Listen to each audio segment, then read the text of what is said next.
So hello guys, what's up and welcome back to my YouTube channel. It's me, your girl barrister Neze, and this is Nezeville. The case of Mr. Andrew Amechidi, Celine and Afiba is like a real-life horror movie unfolding before our very eyes. And in today's video, I will be narrating the detailed story, all the events that transpired leading to Andrew's controversial death. How exactly was Andrew Amechidi Amechidi killed? My narration will be according to the accounts of the human rights activist handling this case, Mr. Harrison. Let us get on with it.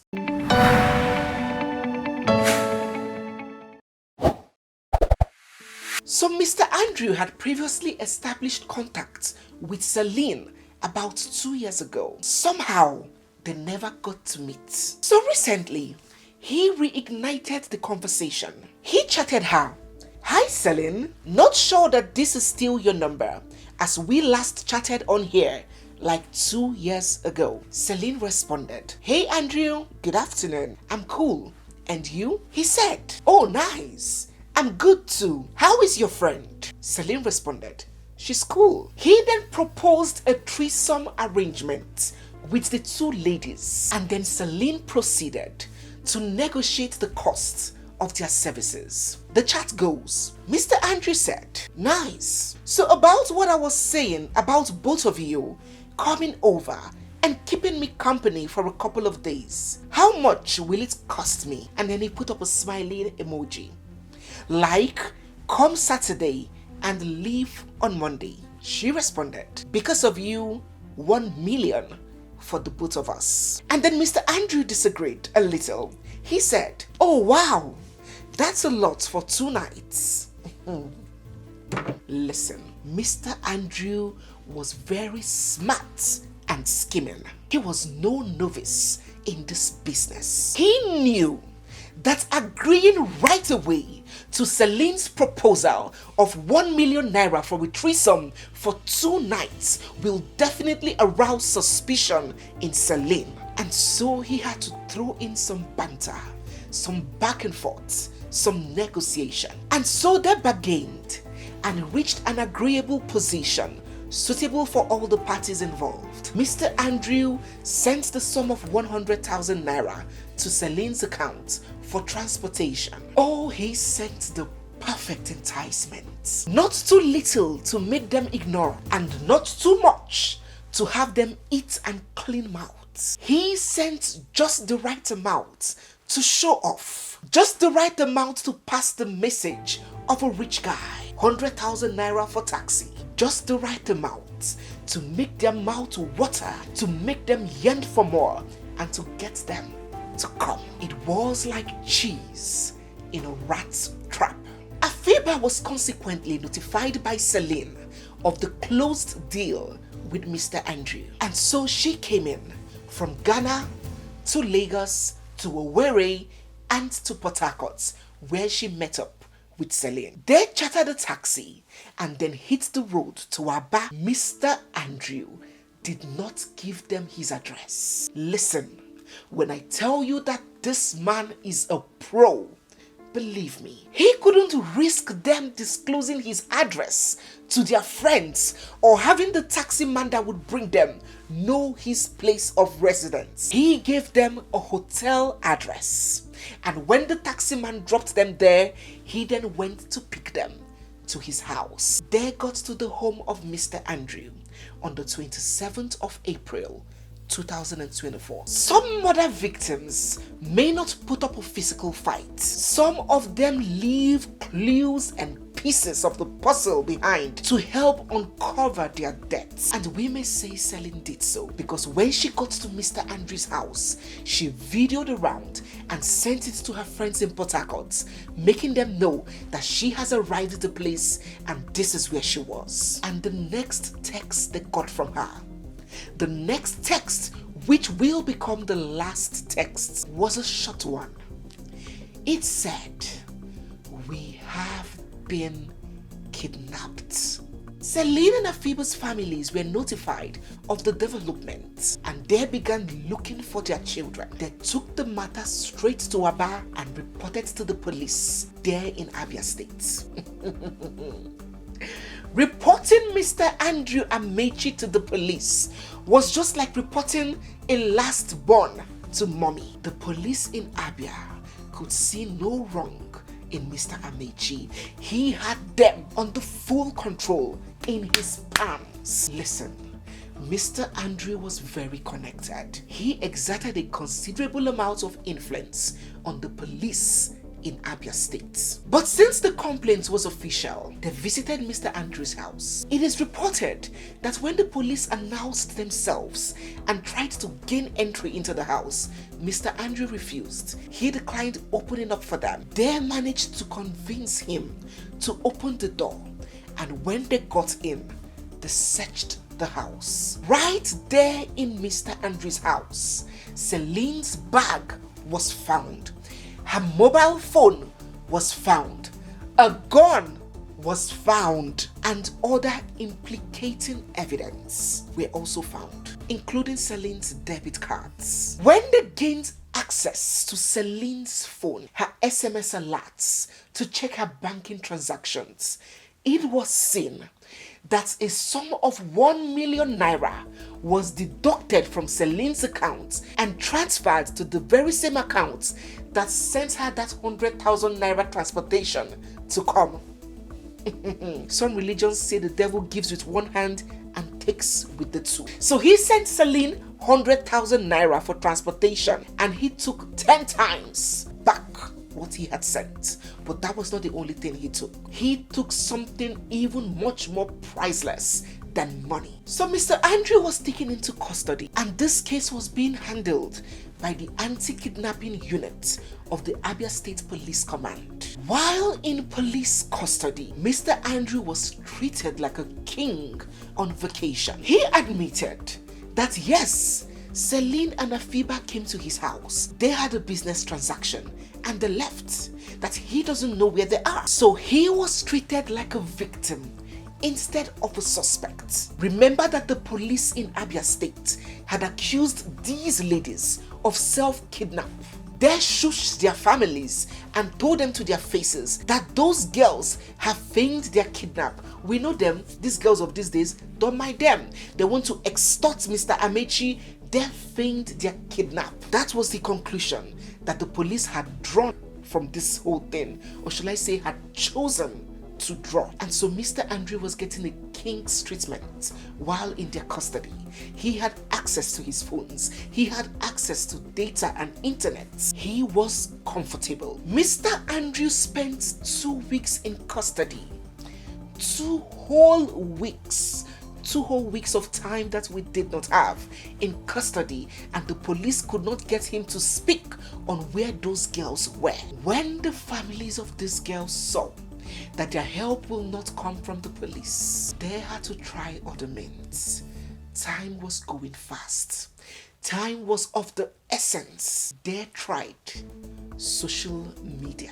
The families of Celine and Afiba reached out to this human rights activist, Harrison, and narrated everything that had happened to him. He advised them that since they sense compromise and foul play with the anti-kidnapping unit of the police force in Aba, he advised them that they had to petition immediately for this case to be transferred from the anti-kidnapping unit of the Abia State Police Command to AIG Zone 9 in Umuahia. And so they wrote the petition. While that was happening, an even more superior petition was filed straight to the office of the Inspector General of Police in Abuja. The Ghanaian embassy were involved. The families of Afiba in Ghana were raising a storm. They boycotted the state level transfer and petitioned straight to the Inspector General to have this case moved from Abia State to the federal capital of Abuja. The Inspector General of Police authorize this transfer. And so the intelligence response team of the IGP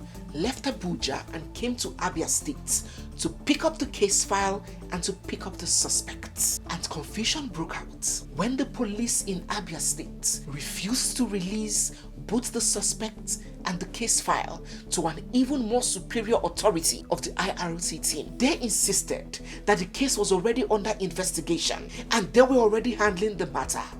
Orders from the IGP. After several back and forths, after several phone calls to the order, the police in Abia State eventually released Mr. Andrew to the intelligence response team, and so they took him. Now, this is where it gets even more interesting. Mr. Andrew has and drives a Mercedes, and the police team from Abuja came with a Hiace, a Toyota Hiace bus. Usually, when transporting a dangerous suspected criminal from one state to the other, the police would usually go by road. Besides, I don't think there's any functioning airports in Abia State, so they came with the bus via road, and that I can understand. But what I do not understand is why they chose to live with Andrew's Mercedes-Benz. To the best of my knowledge, that isn't and wasn't an exhibit. What was the need of living with his car? But the police did. They chose to go with Mr. Andrew's car, and so they loaded all the exhibits in the car at the boot of the car. Celine's phone, Mr. Andrew's phones, his laptops and desktops, his gun, everything, all exhibits. They loaded it in the boot of Mr. Andrew's Mercedes. One police officer drove the Benz in front while the Hiace bus drove behind them with Mr. Andrew in it, and then they set off on the journey from Abia State to Abuja. They were to drive from Aba to Enugu to Benue State and then to Abuja. As they journeyed, somewhere along the line in Benue State, the car abruptly stopped and refused to start. Mr. Andrew then told them that the car has facial recognition activated, it has fingerprints recognition activated, that he is the only one that can get the car to start again. And so they brought him out. He got into the driver's seat, did one or two things, went to the boot, opened the boot, pressed one or two buttons, and the car started again. And so they continued their journey. After another 1 hour, the car stopped again, and then the police brought him out to do the same thing that he had done earlier. Mr. Andrew entered the car, one leg in the car and one leg out. The door was open. The door where he was sitting, the driver's door, was open, and a police officer was standing beside him, while another stood at the other side. Mr. Andrew performed his magic, and then the car started. This story is according to the policemen, the intelligence response team of the IGP sent to pick up Mr. Andrew. I am quoting their story as narrated by the human rights activist.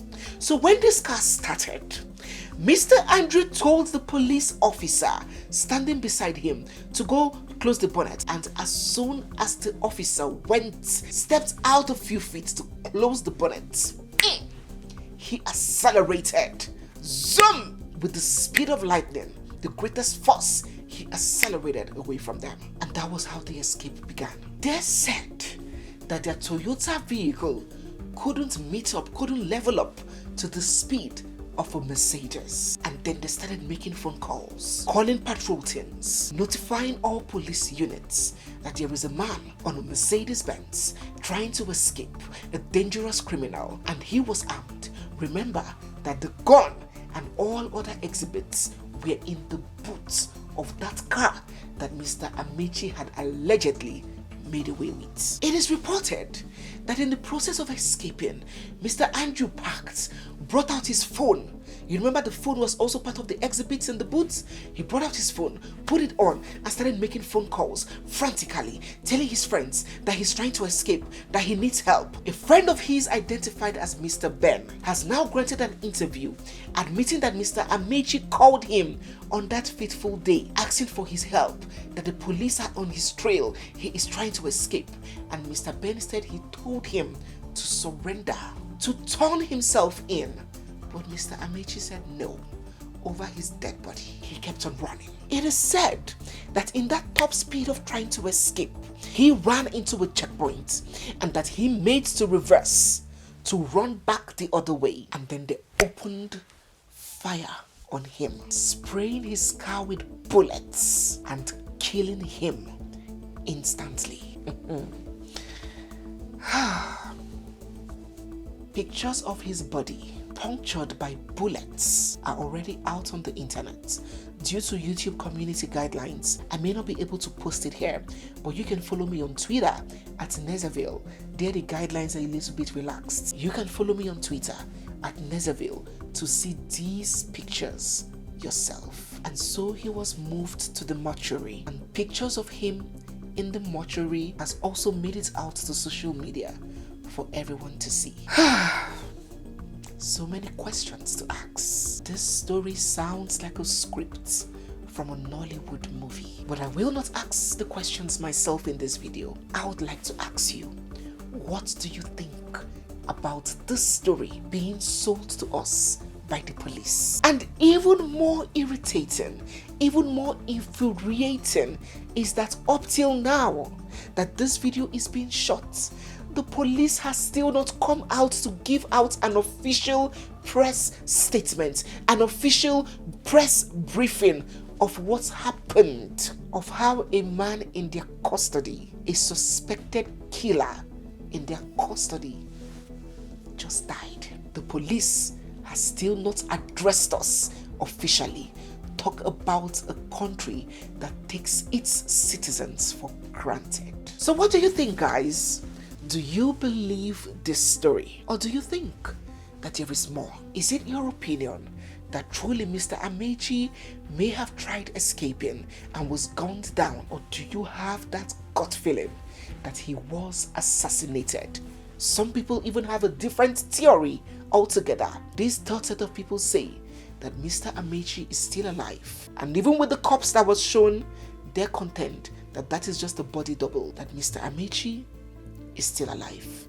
Which of these three theories do you stand for? We will continue this conversation in our next video as more and more facts come to light. For now, do drop all your thoughts down in the comment section. So guys, yes, we have come to the end of today's video. If you're new here, seeing my face for the first time, or if you've been watching without subscribing, don't forget to hit the subscribe button, give this video a big thumbs up, drop all your comments down in the comment section, and stay glued because we have so much more coming your way. It's me, your girl Barrister Neze, and this is Nezeville. I'll see you guys in my next one. For now, bye.